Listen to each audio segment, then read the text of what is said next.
Cine a văzut Gladiatorul? Mâna sus. Dar Gladiatorul 2%? Ei bine, Coco și Alunel vor face Gladiatorul 3. Vor merge la Roma, dar asta, cum au spus și gazdele noastre de la Biblioteca Județeană, când ne vedem data viitoare, tot aici. Așa că ne vedem la Roma. Da. V-a plăcut povestea? Da!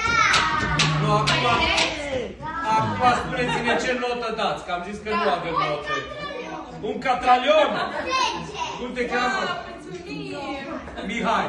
No, ca Mihai, aplauze pentru Mihai, vă zic că ne dă un catralion. Mersi, Mihai. Vă mulțumim, copii, 1 milion, e bun și 1 milion îl acceptăm. Toată colecția noastră urmează din 9 volume.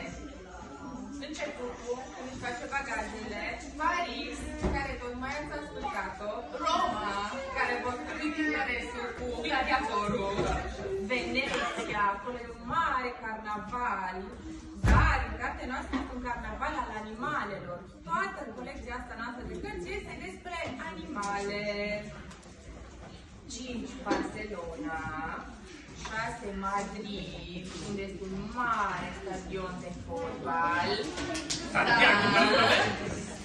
Londra, Amsterdam și München și colecția. Da. La Amsterdam mergem la muzică electronică. Le-ai pe toate deja. Și colegii tăi de la școală le-au?